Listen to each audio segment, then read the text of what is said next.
Ang bahaging ito ay hatid sa inyo ng Philippine Sports Commission. Looking for the best deals? Head to Robinson's Department Store, your one-stop shop for daily essentials and unbeatable savings. Don't miss out. Shop now!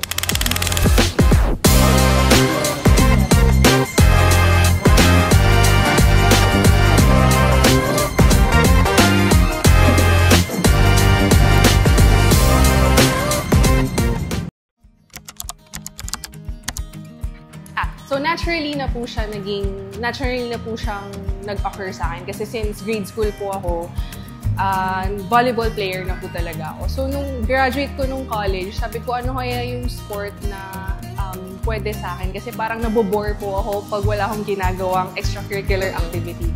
So yun, trinay ko po mag-jiu-jitsu and then nagustuhan ko na po siya. So yun, tuloy-tuloy na yung paglalaro. Nagustuhan ko siya kasi sobrang complicated po niya. Bale, di din man siya sadya. Parang dati nanonood na po ako ng mga MMA, judo, ganyan. And then hanggang one day, siguro tadhana na rin po, may nag-aya sa akin mag-jiu-jitsu na trial. So, trinay ko po, tapos na-in-love na po siya. Na-in-love na po ako agad. Yun. So, naging complex siya para sa akin. So, na-motivate ako na parang, ay, pag mas marami akong alam, parang mas hindi ko pa siya alam. So parang very complex and challenging for me. Kaya gusto ko yung jiu-jitsu.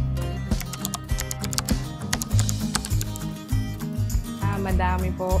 Maraming sacrifices. Most especially yung family time talaga. Pero lahat naman nagagawa ng panahon, ng time. So time management lang. So nakuha ko siya since naging athlete pa ako nung grade school hanggang college, hanggang graduate ako. So time management lang. Pero yung sacrifice talaga, minsan di ako nakakasama. Alam mo yun, minsan late ako. Tapos lagi, sinasabi na, saan ka galing? Sasabihin ko lang, training kasi ako. So, yun yung mga sacrifices na more on time, family time. Family time talaga.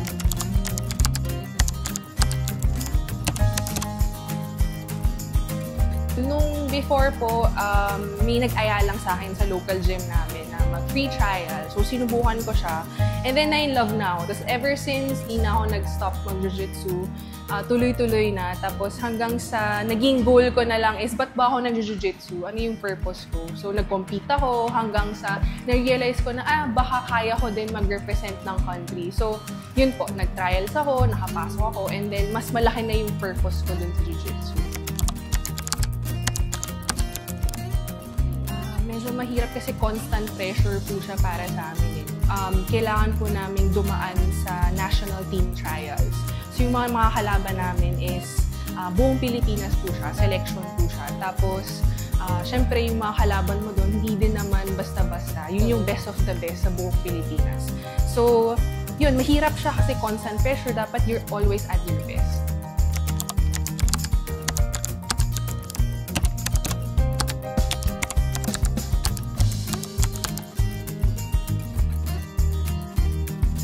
Masaya po yung feeling. Very pressured ako noon, mentally, physically. Pero masaya yung feeling kasi finally nakita nila ako maglaro live. Yung mga friends ko, yung mga coaches ko, teammates ko.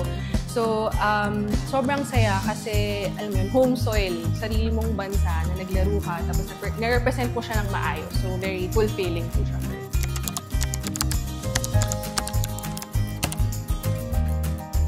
Goal ko lang sa ngayon is, of course, to improve lang muna. Kasi, actually, kakapalit ko lang po ng weight loss. Bumaba ako ng weight loss. Ang goal ko lang is to gain more experience. Kasi bata pa ako sa national team. Parang 4 years pa lang po ako. Unlike yung mga kasama ko, like sila Ate Annie, parang more than 10 years na ata sila naglalaro. So, for me, goal ko lang ngayon is to improve, to gain more experience, you know, and mas makalaro pa ng matagal, longevity-wise.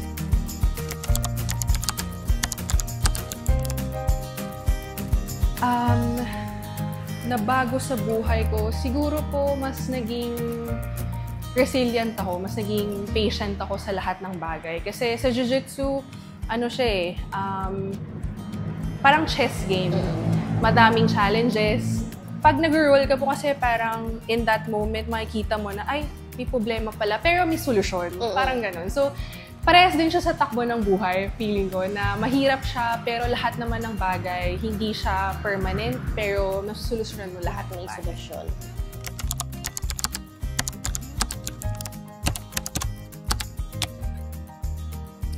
Pag hindi nyo po siya na-try, hindi nila maiintindihan. Kasi I believe na mas maintindihan mo yung bagay pag experience mo yung first-hand experience mo siya nagagawa. So, yun, I think kung gusto nila mag-join, mas maintindihan nila gaano kahirap. Pero lahat naman ng bagay na pag-aaralan. So, yun po.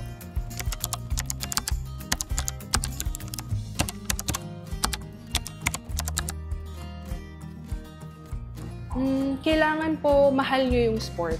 Like kahit any other sport naman, kailangan mahal yung sport, kailangan passionate ka about yung sports mo, and kailangan talagang mahal mo siya, na hindi ka magrereklamo, na gusto ko to, so papasukin ko talaga to at gagawin ko lahat para maging masaya ako sa sport na to.